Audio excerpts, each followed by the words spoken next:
Hello friends, welcome back to Pragati Mantra classes. My name is Shivangi Agrawal. So students, अभी तक हम लोगों ने अपने 2 चैप्टर्स यानी कि 2 यूनिट कंप्लीट कर ली थी, जिसमें हम लोगों ने नंबर्स के बारे में और उन पे होने वाले ऑपरेशंस जिसमें कि मल्टीप्लाई और डिवाइड को हमने सीख लिया था। आज हम एक नए चैप्टर की शुरुआत करने वाले हैं जिसका नाम है फ्रैक्शंस यानी कि भिन्न। तो देखो, अब सबसे पहले हमें समझना है इस चैप्टर में भी कि फ्रैक्शन क्या होते हैं। उसके बाद हमें देखना है कि इनका कॉन्सेप्ट, और फिर हम देखेंगे इस पर होने वाले ऑपरेशंस यानी कि वही प्लस माइनस डिवाइड मल्टीप्लाई, इन सब चीज़ों के बारे में करके हम बात करेंगे। तो सबसे पहले समझते हैं कि फ्रैक्शन क्या होता है। जैसे कि आप सब लोगों ने पिज़्ज़ा देखा होगा, हमेशा एक पिज़्ज़ा देखा होगा, ठीक है। जो स्मॉल वाला पिज़्ज़ा होता है उसमें इस तरीके से आपके 4 पीसेस हुए रहते हैं, ठीक। तो देखो, अगर मुझे इस पार्ट को, खाली इस पार्ट को मैथमेटिकल फॉर्म में रिप्रेजेंट करना हो तो मैं कैसे करूँगी? इसको मैं रिप्रेजेंट करूँगी 1/4 से। क्यों? क्योंकि देखो, टोटल पार्ट इस पिज़्ज़ा के कितने हैं मेरे पास? 4, और उन चारों पार्टों में से मैं कितने पार्ट की बात कर रही हूँ? एक पार्ट की बात कर रही हूँ, इसलिए मैंने यहाँ पे क्या लिखा? 1/4। तो यही जो संख्या है, यही जो नंबर है, यही जो रिप्रेजेंटेशन है, इसी को हम बोलते हैं फ्रैक्शन, ठीक है। आई होप यहाँ तक चीज़ें क्लियर है। जैसे कि आप लोगों ने देखा होगा, ठीक है, बचपन में हम ये सब चीज़ें बहुत करते थे। मान लो कि कोई हमारे पास एक चॉकलेट है, एक चिप्स का पैकेट है या एक टॉफ़ी है, तो हो, और हमारा कोई छोटा भाई बहन भी है, तो हम उसके साथ, मम्मी बोलती थी या घर वाले बोलते थे कि शेयर करके खा लो। तो हम क्या करते थे? उसको 2 पार्ट्स में डिवाइड करके बराबर बराबर, और एक अपने पास रख लिया करते थे, एक अपने भाई बहन को दे दिया करते थे। तो अगर मैं उसी आधे पार्ट को लिखना चाहूँ मैथमेटिकल लैंग्वेज में तो कैसे लिखूंगी? 1/2। तो यही सब होते हैं हमारे क्या? यही सब होते हैं हमारे फ्रैक्शंस। अब बात आती है कि किस तरीके से हम इन फ्रैक्शन को, ठीक है, कन्वर्ट कर सकते हैं, किस तरीके से इन पे ऑपरेशन कर सकते हैं। तो जैसे कि मान लीजिए फॉर एग्जांपल मेरे पास एक यही फ्रैक्शन है 1/4, ठीक है। तो एक बात का आप लोग ध्यान रखोगे कि जो ऑपरेशन मैं ऊपर करूंगी वही ऑपरेशन मुझे नीचे भी करना पड़ेगा। मतलब देखो, इसको हम बोलते हैं, ऊपर वाले पार्ट को, न्यूमरेटर यानी कि अंश, और नीचे वाले पार्ट को हम बोलते हैं डिनोमिनेटर यानी कि हर। तो देखो, अब अगर मैं ऊपर मल्टीप्लाई करूंगी तो मुझे नीचे भी मल्टीप्लाई करना पड़ेगा, अगर मैं ऊपर डिवाइड करूंगी तो मुझे नीचे भी डिवाइड करना पड़ेगा। जिस तरीके से आपको ध्यान हो कि जब हमारे पास कोई समीकरण या इक्वेशन होती थी तो हम दोनों साइड कोई भी ऑपरेशन परफॉर्म करते थे, इसी तरीके से सेम टू सेम काम हमें इस फ्रैक्शन के लिए भी करना पड़ता है। फॉर एग्जाम्पल, अगर मैं इस 1/4 में ऊपर 2 से मल्टीप्लाई करती हूँ तो मुझे नीचे भी 2 से मल्टीप्लाई करना पड़ेगा। अगर मैं इस 1/4 में ऊपर 3 से डिवाइड करती हूँ तो मुझे नीचे भी 3 से डिवाइड करना पड़ेगा। ये चीज़ हमें ध्यान रखनी है। अब देखो, इसी कॉन्सेप्ट से, ठीक है, क्योंकि हमें दोनों चीज़ें ऊपर नीचे दोनों तरफ परफॉर्म करनी होती है, इसीलिए देखो हम क्या क्या चीज़ें यहाँ पे कर सकते हैं। तो सबसे पहले अब हम समझते हैं इक्विवेलेंट फ्रैक्शन के बारे में। इक्विवेलेंट फ्रैक्शन के बारे में यानी कि समतुल्य भिन्न के बारे में समझते हैं। तो जैसे कि मान लीजिए आपको कोई भी एक भिन्न दे देगा 2/3, और आपसे बोला गया कि भाई इसके कुछ समतुल्य भिन्न हमें बता दीजिए, 3 या 4 या 5, जो भी वो क्वेश्चन में बोलेगा। तो देखो कैसे निकालेंगे। समतुल्य भिन्न का मतलब होता है कि एक और ऐसा भिन्न जो कि इसी के समतुल्य होगा, इसी के लगभग बराबर होगा। देखो कैसे, अगर मैं इस नंबर को ऊपर नीचे 3 से मल्टीप्लाई कर दूँ, आप जो चाहें वो नंबर ले सकते हो, 3, 4, 5, दुनिया का कोई भी नंबर आप यहाँ पे लेकर दोनों से मल्टीप्लाई डिवाइड कर सकते हो। तो मान लो मैंने 3 ले लिया तो ऊपर कितना हो जाएगा? 6, और ये कितना हो जाएगा? 3 3 जा 9। यानी कि मैंने क्या किया? ऊपर वाले की मल्टीप्लाई ऊपर, नीचे वाले की मल्टीप्लाई नीचे। इसी तरीके से देखो, क्योंकि उसने मुझसे 4 पूछे थे तो एक बार मैं 2 से कर देती हूँ, एक बार मैं इसको 5 से करके देख लेती हूँ, एक बार मैं इसको मान लो 6 से करके देख लेती हूँ। तो देखो क्या आने वाला है? 4/6। यहाँ पे आने वाला है 10/15। यहाँ पे आने वाला है 12/18। अब देखो, इन्हें समतुल्य भिन्न क्यों बोला गया? क्योंकि जब मैं इसको काट दूंगी तो फिर से मुझे क्या मिल जाएगा? 2/3, क्योंकि इन सब का मान तो सेम ही है, बस लिखने का तरीका बदल गया है, इसीलिए हमने इनको क्या बोला है? समतुल्य भिन्न बोला है। तो मान लीजिए कि इसी तरीके से अब आपसे बोला जाए कि कोई भी एक नंबर है, मान लीजिए 4/5 यानी कि 4/5 आपको एक भिन्न दिया गया है, और आपसे बोले कि इसके 2 हमें वो बता दीजिए, समतुल्य भिन्न बता दीजिए। तो कैसे बता सकते हैं? कोई भी संख्या ले लीजिए, उनसे ऊपर नीचे गुणा कर दीजिए, तो ये 8/10। इसी तरीके से मान लो मैंने ले लिया 9, तो 9 36, और ये हो जाएगा 45। तो समझ में आया होगा, आई होप, ठीक है, सब चीज़ें अच्छी लगी होंगी। चलिए अब इस इक्विवेलेंट भिन्न के फ्रैक्शन पर, ठीक है, इस इक्विवेलेंट फ्रैक्शन पर यानी कि समतुल्य भिन्न पर आगे और हम क्या क्या चीज़ें सीख सकते हैं उनको देखते हैं। अब देखो स्टूडेंट्स, पहले आपको आगे बढ़ने से पहले 2-3 चीज़ें और ध्यान रखनी पड़ेंगी। जैसे कि मान लीजिए मैंने एक भिन्न लिखा हुआ है 2/5 और एक लिखा हुआ है 3/5, वहीं एक लिखा हुआ है मैंने 5/2 और एक मैंने लिखा हुआ है 5/3। इस तरीके से ये एक लाइन है और ये एक लाइन है, ठीक है। अब आपको यहाँ पे बताना है कि कौन सा फ्रैक्शन, कौन सा भिन्न आपका बड़ा है। तो ध्यान रखिएगा, जब हमारे हर, ठीक है, जब हमारे हर समान होते हैं तो जो ऊपर वाली संख्या अगर बड़ी है तो बड़ा, ऊपर वाली संख्या छोटी है तो छोटा, यानी कि ये वाला जो फ्रैक्शन है ये हो जाएगा हमारे पास बड़ा। कब? जब हर समान हो, डिनोमिनेटर इज सेम, ठीक। लेकिन अब यहाँ पे उल्टा, जब न्यूमरेटर समान हो, जब न्यूमरेटर इज सेम यानी कि अंश समान हो, तब क्या करेंगे। देखो अब ये वाली जो कंडीशन है ये हो जाती है उल्टी, क्योंकि यहाँ पे न्यूमरेटर सेम है तो जो छोटे वाली संख्या है वो हो जाएगी बड़ी और जो बड़े वाली संख्या है वो हो जाएगी छोटी, यानी कि ये जो मुंह है इस तरफ खुला रहेगा छोटी संख्या की तरफ, क्योंकि ये बड़ी है।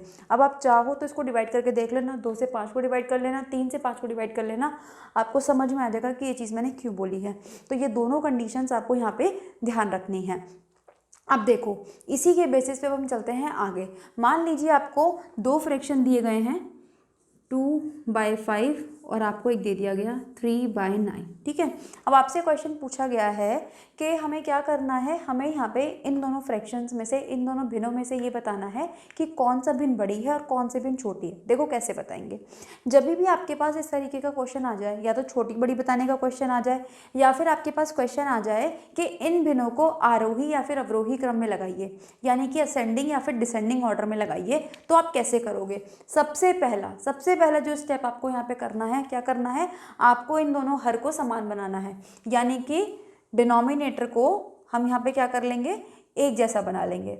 देखो कैसे, डिनोमिनेटर को पे काम करेंगे, डिनोमिनेटर को एक जैसा बना लेंगे। अब आप मुझे सोच के बताओ कि 5 और 9 की टेबल में ऐसा कौन सा नंबर है जो सेम होता है, ठीक है, सोचो। तो देखो आपको जब आप 5 की और 9 की टेबल पढ़ोगे तो आपको सबसे छोटा नंबर जो सेम मिलेगा वो मिलेगा आपको 45, यानी कि मैं इस 5 को 45 कैसे बना सकती हूँ, 9 से मल्टीप्लाई करके।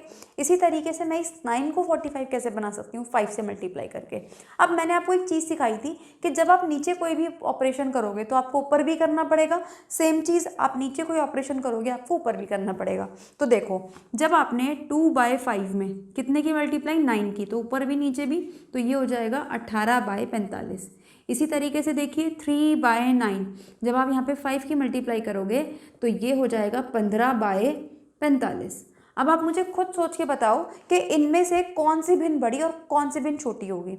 वीडियो को पॉज करो, खुद सोचो और बताओ, ठीक है। तो देखो मैंने आपको बताया था कि जब हमारे पास हर समान होते हैं तो जो ऊपर वाली संख्या होती है उसको हम देखते हैं, ऊपर वाली संख्या बड़ी तो हमारा आंसर बड़ा, ऊपर वाली संख्या छोटी तो हमारा आंसर छोटा, यानी कि 2/5 फ्रैक्शन या जो भिन्न हो जाएगी यहाँ पे वो हो जाती है हमारी बड़ी। तो अब देखिए नेक्स्ट क्वेश्चन देखते हैं। तो नेक्स्ट एग्जाम्पल में आपको दिया हुआ है 1/3, फिर आपको दिया गया है 2/6, फिर आपको दिया गया है 1/4 और आपको दिया गया है यहाँ पे 2/3। ये आपको 4 भिन्न दे गई हैं और आपसे यहाँ पे पूछा गया है कि हमें यहाँ पे सबसे बड़ी, सबसे छोटी और समतुल्य भिन्न के बारे में बताना है। तो देखो इस क्वेश्चन को हम कैसे करेंगे। सबसे पहले हम देख लेते हैं समतुल्य भिन्न कौन कौन सी है हमारे पास। तो देखो 1/3, क्या मैं इनको काट सकती हूँ, नहीं काट सकती। 2/6 इनको काट सकती हूँ, बिल्कुल, ये हो जाएगा 1/3। तो यानी कि जो 1/3 है और 2/6 है, ठीक है, ये दोनों कैसी हैं, ये हैं हमारी आपस में समतुल्य भिन्न, समतुल्य भिन्न। अब आपसे पूछा गया है, अब तो आपके पास 3 ही भिन्न बची, सबसे छोटी और सबसे बड़ी। तो देखो इस तरीके के क्वेश्चन को करने के लिए मैंने आपको सबसे पहले कहा कि सबसे पहले आपको क्या करना पड़ेगा, जो आपके हर हैं यानी कि जो आपके डिनोमिनेटर हैं उनको आपको सेम बनाना पड़ेगा। तो डिनोमिनेटर में क्या क्या है आपके पास, 3 4 3। अब देखो 3 और 4 की टेबल में ऐसा कौन सा नंबर है जो आपको सेम मिल जाएगा, तो ऐसा नंबर केवल हम जानते हैं 12 है, मतलब केवल तो नहीं कह सकते लेकिन सबसे छोटा नंबर 12 है। तो देखो 1/3 को 12 बनाने के लिए 4 से मल्टीप्लाई, इसी तरीके से 1/4 को 12 बनाने के लिए 3 से मल्टीप्लाई, और 2/3 को 12 बनाने के लिए फिर से 4 से मल्टीप्लाई। तो देखो क्या आ जाएगा हमारे पास, 4/12, 3/12 और 8/12। तो अब देखो यहाँ से हम साफ साफ बता सकते हैं सबसे छोटी भिन्न सबसे बड़ी भिन्न, तो सबसे छोटी कौन सी हो जाएगी हमारी, 1/4। तो ये कैसी हो गई, स्मॉलेस्ट, सबसे छोटी। और वहीं अगर मैं बात करूँ 8/12 यानी कि 2/3, ये हो गई हमारी लार्जेस्ट। ठीक है, लार्जेस्ट का मतलब सबसे बड़ी, स्मॉलेस्ट का मतलब सबसे छोटी। तो इस तरीके से आपके पास अगर कोई क्वेश्चन दिया हुआ है तो आप इसको सॉल्व कर सकते हैं। चलिए नेक्स्ट एग्जाम्पल की तरफ चलते हैं।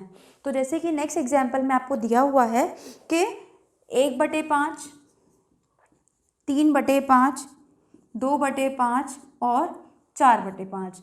क्या करना है यहाँ पे हमें इन्हें छोटे से बड़े क्रम में लिखना है। तो देखो ध्यान से, सबसे पहले तो अगर मैं इनके डिनोमिनेटर की यानी कि हर की बात करूँ तो सारे के सारे एक जैसे हैं, तो जो छोटी संख्या होगी वो छोटी, जो बड़ी संख्या होगी वो बड़ी। हमें यह करना है छोटे से बड़े में। तो सबसे पहले सबसे छोटा, फिर उससे बड़ा, फिर उससे बड़ा, और फिर हमारे पास आ गया सबसे बड़ा। बहुत इजी क्वेश्चन था, अगर आपने कॉन्सेप्ट को अच्छे से समझा है तो आप इस टाइप के क्वेश्चंस को बहुत आसानी से सॉल्व कर पाओगे। अभी तक आप देख रहे हो कि जितनी भी चीज़ें मैंने आपको समझाई वो केवल एक ही कॉन्सेप्ट पे काम कर रही हैं, इक्विवेलेंट फ्रैक्शन के, यानी कि समतुल्य भिन्न के ही आप कॉन्सेप्ट से कितनी सारी चीज़ें सीख पा रहे हो। चलो नेक्स्ट क्वेश्चन की तरफ चलते हैं। अब देखो, अब हम सीखते हैं इनकी गणितीय संक्रियाएँ, यानी कि प्लस माइनस मल्टीप्लाई और डिवाइड करना। तो सबसे पहले हम बात कर लेते हैं जब जो हमारे डिनोमिनेटर हो वो समान हो, यानी कि एक जैसे हो। जैसे कि मान लीजिए आपको ये दो क्वेश्चन दिए गए हैं, 5/4, 3/4। इसी तरीके से मान लीजिए आपको दे दिया गया 5/4 माइनस 3/4। तो देखो इस टाइप के क्वेश्चन को सॉल्व करने के लिए जब हमारे पास जो डिनोमिनेटर होते हैं, जो हमारे पास हर होते हैं वो समान होते हैं, तो हम क्या करते हैं, 4 का 4 नीचे और ऊपर सिंपली हम ऐड कर देंगे। तो 5 + 3 8/4, कट सकता है तो काट देंगे, तो 2/1। अब आप इसको 2 लिखो या 1/1 में लिखो, कोई फ़र्क नहीं पड़ता। अब देखो इधर ही सेम टू सेम यहाँ पे हम कर सकते हैं, नीचे 4, 5 - 3, तो ये आ गया 2/4 यानी कि 1/2। ये हो गया हमारा आंसर। तो आपने देखा कि जब हमारे पास ये जो डिनोमिनेटर समान होते हैं तब तो हमारे लिए क्वेश्चन बहुत ईजी है।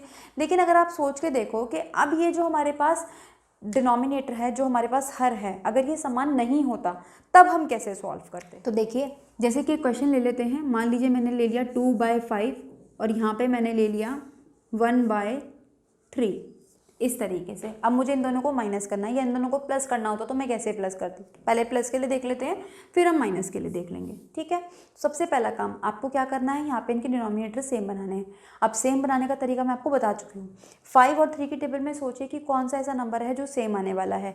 तो 5 और 3 की टेबल में हम सब जानते हैं 15 ही ऐसा नंबर है जो सेम आ जाएगा। तो देखो इस 2/5 को 15 बनाने के लिए मैं क्या करूँगी, यहाँ पे 3 से गुणा, तो देखो 6, ये हो गया 15। इसी तरीके से 1/3 को बनाने के लिए मैं क्या करूँगी, 5 से गुणा, तो ये क्या हो गया 5/15।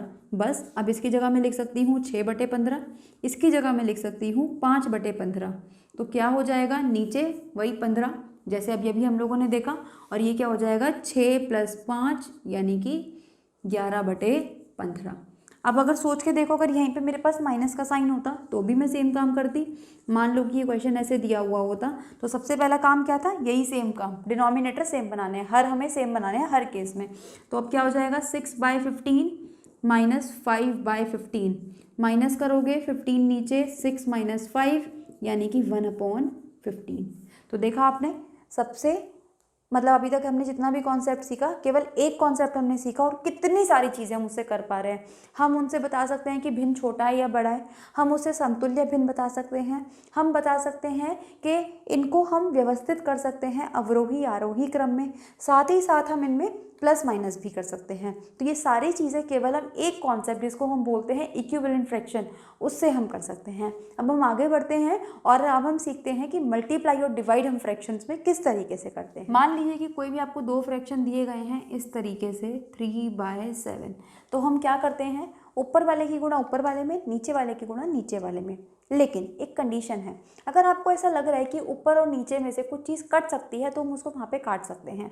अब आप ये काटने वाला काम चाहे मल्टीप्लाई करने के बाद करिए चाहे पहले करिए, मैं आपको दोनों तरीके से करके दिखाती हूँ। देखो सबसे पहले मैंने क्या कहा कि ऊपर वाले की गुणा ऊपर वाले में, नीचे वाले की गुणा नीचे वाले में, तो ये हो गया 6 और ये हो गया हमारे पास 63। अब देखो ये किससे कट सकते हैं, 3 से कट सकते हैं, तो मैंने इनको काटा तो ये हो जाएगा 2 और ये हो जाएगा 21। अब देखो मैं ये काम यहाँ पे भी कर सकती थी 3, तो 2 यहाँ पे तो 1 बचा, तो 2 1 जा 2, 7 3 जा 21। आप देख पा रहे हो कि दोनों ही केसेस में आपका आंसर सेम आ रहा है। तो यही है बस छोटा सा मल्टीप्लाई का कॉन्सेप्ट। और क्वेश्चन देख लेते हैं। मान लीजिए आपको दे दिया गया 3/17 और यहाँ पे आपको दे दिया गया 5/2, तो क्या हो जाएगा 15/34। क्योंकि यहाँ पे कुछ भी चीज़ कैंसिल आउट नहीं हो रही है, इसलिए मैंने ऊपर वाले की मल्टीप्लाई ऊपर वाले में, नीचे वाले की मल्टीप्लाई नीचे वाले में करके आपको लिख दिया। अब हम देखते हैं डिवाइड का कॉन्सेप्ट। मान लो अगर यही क्वेश्चन हमारे पास डिवाइड में होता, 2/9 डिवाइडेड बाय 3/7, ठीक है। अब देखो इस क्वेश्चन को करने के लिए हम क्या करेंगे, अगर इस टाइप का क्वेश्चन हमारे पास आ जाता है तो इसके लिए एक स्टेप हमें एक्स्ट्रा करना पड़ेगा। क्या, इस पहले नंबर को आप एज इट इज़ लिखा रहने दीजिए, बाद वाले नंबर को आप कर दीजिए उल्टा और बीच में लगा दीजिए मल्टीप्लाई का साइन। मैंने क्या क्या किया है, मैंने दो चीज़ें चेंज करी हैं। डिवाइड के साइन को मल्टीप्लाई में चेंज कर दिया, लेकिन जो पीछे वाली भिन्न थी उसको अभी मैंने उल्टा कर दिया, यानी कि इसका भी मैंने रेसिप्रोकल या जिसे हम बोलते हैं व्युत्क्रम वो कर दिया। अब सॉल्व कर ले कोई, तो देखो यहाँ पे क्या आ जाएगा 14 और ये हो जाएगा 27। जैसे सिंपली हम सॉल्व करते हुए आ रहे थे, मल्टीप्लाई जो हमने सीखा था बिल्कुल वैसे ही हम करते हुए आ जाएंगे। अब देखो हमें यहाँ पे मल्टीप्लाई डिवाइड दोनों चीज़ें समझ में आ गई। अब एक कॉन्सेप्ट और है व्युत्क्रम का, वो समझ लेते हैं। व्युत्क्रम क्या होता है, किसी भी नंबर का रेसिप्रोकल, व्युत्क्रम, ठीक है। अगर आपसे कोई पूछ ले कि 3/7 का, ठीक है, व्युत्क्रम बता दो या रेसिप्रोकल बता दो, तो ध्यान रखना आपको क्या करना है, इसी नंबर को उल्टा करके लिख दो, यही हो गया। ऐसे ही मान लो 17/3, तो इसका क्या हो जाएगा 3/17, 2/9, तो इसका क्या हो जाएगा 9/2। तो बस यही होता है व्युत्क्रम। क्या करना है, नंबर को पकड़ के उल्टा कर दो।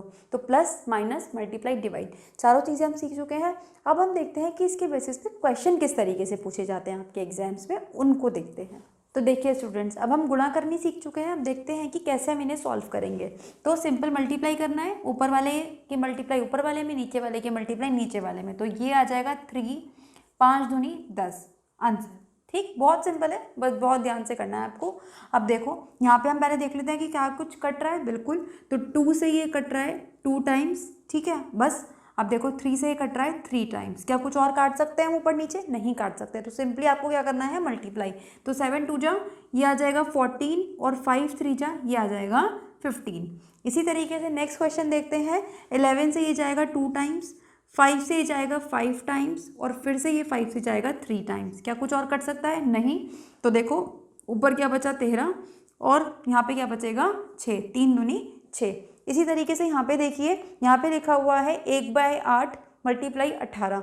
तो कौन सी ऐसी टेबल है जिसमें दोनों नंबर मिल सकते हैं? 2 की टेबल में, तो काट लेते हैं। तो ये जाएगा 9 बार, ये जाएगा 4 बार, तो आंसर आ गया 9/4। अब यहाँ पे नीचे कुछ नहीं था ना, तो हम अपनी तरफ से 1 मान लेंगे। जब आपको ऐसा लगे कि नीचे कुछ नहीं दिया हो या ऊपर कुछ नहीं दिया हो, तो हम क्या करेंगे, वहाँ पे 1 मान लेंगे। इसी तरीके से यहाँ पे देखिए। अब देखो, अब इस क्वेश्चन को आप कैसे करोगे, तो ध्यान रखना, अगर किन्हीं भी दो भिन्नों का गुणा करने पर अगर आपको 1 मिलता है, तो आपको क्या करना है, सिंपली जो संख्या लिखी हुई है ना उसी का उल्टा कर दो, उसका व्युत्क्रम कर दो।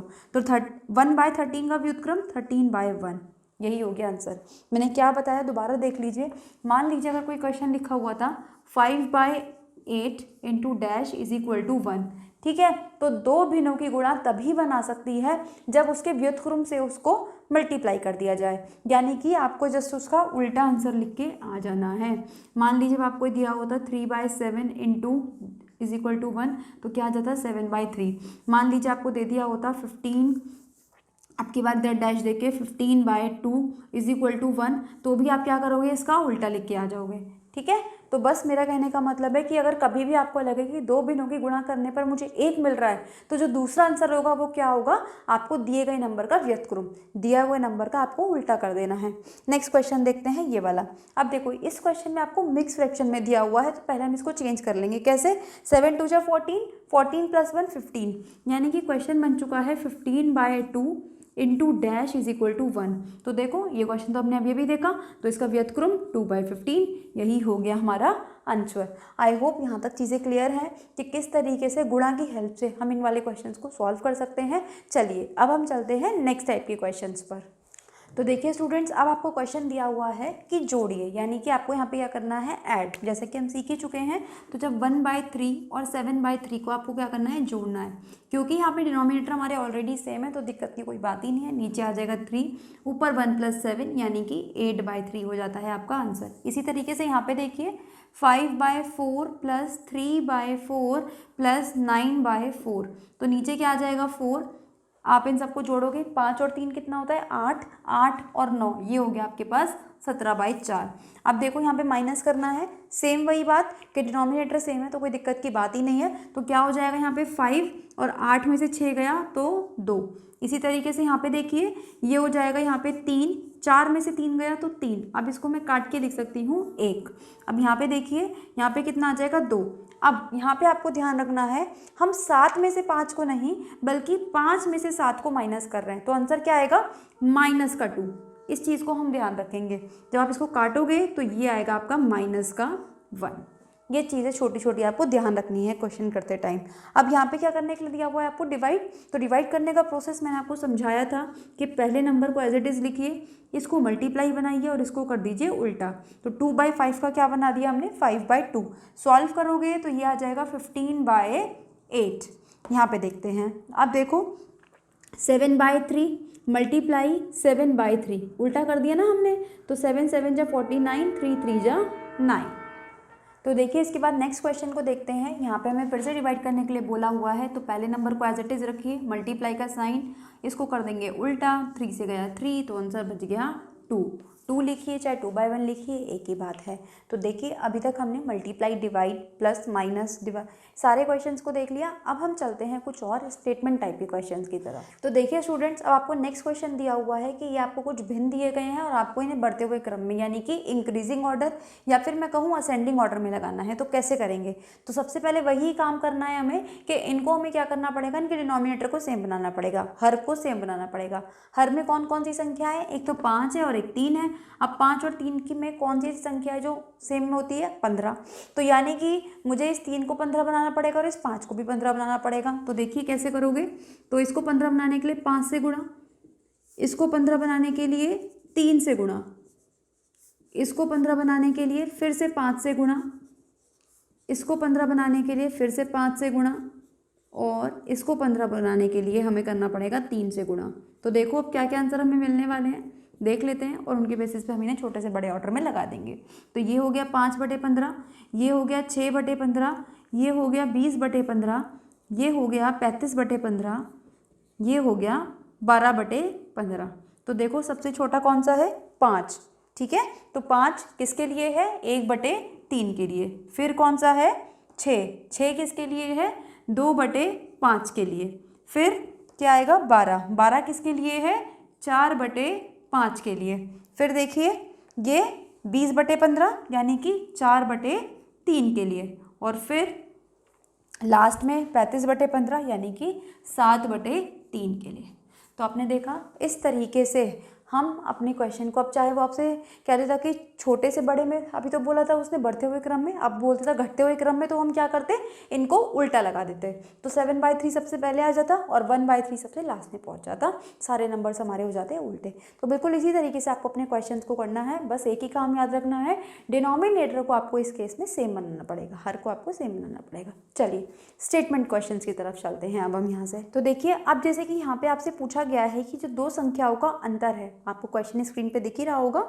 तो यहाँ पे दिया हुआ है कि दो संख्याओं का अंतर 8/13 है और छोटी संख्या 105/52 है, तो हमें दूसरी संख्या ज्ञात करनी है। देखो स्टूडेंट्स, जब हम माइनस करते हैं तो क्या करते हैं, दो संख्याओं को माइनस करते हैं, आपस में घटाते हैं, और जो बड़ी वाली संख्या होती है उसको पहले और जो छोटी संख्या होती है उसको बाद में लिखा जाता है। ठीक है, तो मैं कहूँ कि एक बड़ी संख्या माइनस छोटी संख्या और यहाँ पे हमारा आता है आंसर। ठीक है, अब देखो बड़ी संख्या मुझे नहीं पता, लेकिन छोटी संख्या उसने मुझे दे दी 105/52 और हमारा आंसर कितना आ रहा है घटाने के बाद 8/13। तो अब देखो हमें क्या करना है, इसको सॉल्व करना है। कैसे सॉल्व करेंगे इसको देखते हैं। इस टाइप के क्वेश्चन बहुत इंपॉर्टेंट है। ठीक है, तो देखो पहले आप इस क्वेश्चन को लिख कर आओगे कि बड़ी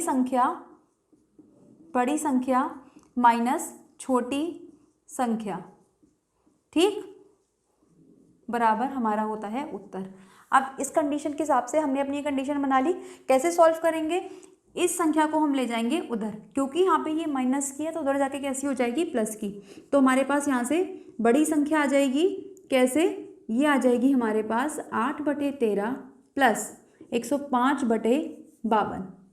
अब देखो अगर मुझे 13 को और 52 को सेम बनाना हो तो मैं कैसे बना सकती हूँ। हम सब जानते हैं कि 13 के टेबल में 52 आता है, कितनी बार पे आता है, 4 बार पे आता है। यानी कि मैं इस 8/13 को जब 4 से गुणा करूँगी तो ये क्या बन जाएगा, ये बन जाएगा 32/52। ठीक, तो यानी कि मैं अब इसकी जगह लिख सकती हूँ 32/52 प्लस 105/52, बिल्कुल लिख सकती हो। आप चाहे तो आप डायरेक्ट लिख लीजिए, चाहे आपको जैसे मैं सॉल्व करके दिखाती हूँ वैसे लिखना है तो भी कोई दिक्कत नहीं है। तो देखो सॉल्व करना शुरू करोगे तो ये हो गया 52, दोनों को जोड़ेंगे तो ये हो जाएगा 7 और ये हो जाएगा 137। तो बिल्कुल इसी तरीके से हम अपने इस क्वेश्चन को सॉल्व कर सकते थे। जो बड़ी संख्या है वो आ चुकी है 137/52। ठीक है, अब चाहे वो आपसे यहाँ पे कोई भी कंडीशन बना कर दे दे तो भी आसानी से सॉल्व कर पाओगे। बस यहाँ पे आपको मेन चीज़ क्या देखनी थी, सॉल्व करना आना चाहिए। ठीक है, चलिए नेक्स्ट क्वेश्चन की तरफ बढ़ते हैं। तो अब देखिए नेक्स्ट क्वेश्चन में हमें दिया गया है कि गीत ने 5/2 किलोग्राम मिठाई 5 बच्चों को बराबर बराबर बांटी है, तो हमें बताना है कि प्रत्येक बच्चे को कितनी मिठाई मिलेगी। देखो हमें टोटल दिया हुआ है, टोटल बच्चे दिए गए हैं, हमें केवल एक का निकालना है। तो जब भी हमें ज़्यादा दिया हुआ हो और छोटा निकालना हो तो हम क्या करते थे, उसके लिए भाग करते थे। तो हमारे पास कुल मिठाई कितनी है, कुल मिठाई है हमारे पास 5/2 किलोग्राम। ठीक, कुल बच्चे कितने हैं हमारे पास, कुल बच्चे यानी कि टोटल स्टूडेंट्स कितने हैं हमारे पास, 5। ठीक है, तो हम क्या करेंगे, एक बच्चे को मिलने वाली मिठाई। ठीक है, तो जब भी हम एक के लिए निकालते हैं तो क्या करते हैं, भाग, यानी कि 5/2 भाग किससे, 5 से। अब मैंने आपको बताया था इसका तरीका सॉल्व करने का कि जब भी हम इस तरीके से भाग करते हैं तो इसको क्या कर देंगे, यहाँ पे 1 मान के उल्टा। तो देखो ये हो गया, तो यहाँ पे आंसर आ गया 1/2 किलोग्राम, यानी कि आधा किलो मिठाई एक बच्चे के हिस्से में आ जाएगी। अब अगर ये क्वेश्चन ऑप्शन में होता तो वो क्या करता, आपको वो इस तरीके से 500 ग्राम मिठाई भी लिखा हुआ दे सकता था, क्योंकि आधी किलो का मतलब क्या होता है, 500 ग्राम भी तो होता है। तो अब चाहे आपको ऑप्शन में आधी किलो दे रखा हो चाहे 500 ग्राम, दोनों ही आंसर्स आपके ठीक होंगे। आपको अपने ऑप्शन के अकॉर्डिंग लगा के आना है। इस क्वेश्चन में ऑप्शन नहीं है, लेकिन मैंने आपको ये मल्टीपल चॉइस के लिए भी बता दिया है। आई होप यहाँ तक चीज़ें क्लियर है। चलिए नेक्स्ट क्वेश्चन की तरफ देखते हैं। इसने कहा कि एक कार 1 लीटर पेट्रोल में 16 किलोमीटर तक जाती है, तो वो 6 सही 3/8 लीटर में कितनी दूर जा पाएगी। एक का हमें दिया हुआ है, ज़्यादा का हमें निकालना है, तो ऐसे केस में हमेशा क्या करते हैं, गुणा। तो वही हम इस क्वेश्चन में करने वाले हैं। 1 लीटर में कार दूरी तय करती है बराबर 16 किलोमीटर। ठीक, तो 6 सही 3/8 लीटर में कार दूरी तय करेगी कितना, 6 सही 3/8 गुणा 16। अब देखो इसको सॉल्व कर लेते हैं। मैं आपको ये मल्टीप्लाई करना सिखा चुकी हूँ। तो 6 8 जब 48, ये हो जाएगा 51/8 × 16। काटोगे तो ये आ जाएगा 2, तो ये आ गया 2102 किलोमीटर्स, यानी कि इतने पेट्रोल में वो गाड़ी जो है इतने किलोमीटर का सफ़र तय कर लेगी। तो देखो स्टूडेंट्स, मैंने आपको चीज़ें समझा रही हूँ, बल्कि ये भी बता रही हूँ साथ ही साथ कि आपको एग्जाम में किस तरीके से चीज़ों को लिख के आना है। ये यूनिट्स, ये लाइन, ये सब मिलके आपके पूरे नंबर्स बनाती हैं। चलिए नेक्स्ट क्वेश्चन देखते हैं। तो नेक्स्ट क्वेश्चन बहुत सिंपल सा है, ऐसे ही देख लेते हैं कि हमसे पूछा गया है 7/5 का व्युत्क्रम पूछा गया है। तो व्युत्क्रम का मैं बता चुकी हूँ आपको, इसका उल्टा कर दीजिए 5/7, ये बन जाता है आपका आंसर। तो ये था आपका पूरा का पूरा फ्रैक्शंस का चैप्टर। आई होप यहाँ तक आपको सारी चीज़ें क्लियर होंगी, अच्छी लगी होंगी और समझ में भी आई होंगी। तो अगर अच्छी लगी हैं तो वीडियो को लाइक करना ना भूलें, चैनल को ज़्यादा से ज़्यादा शेयर करना ना भूलें, और अगर हमारे चैनल पर नए हैं तो सब्सक्राइब कर दें, बेल आइकन को हिट कर दें, ताकि आने वाले सारे नोटिफिकेशंस आपको टाइम से मिलते रहें। तो मिलते हैं नेक्स्ट क्लास में नए टॉपिक के साथ, तब तक पढ़ते रहिए। All the very best.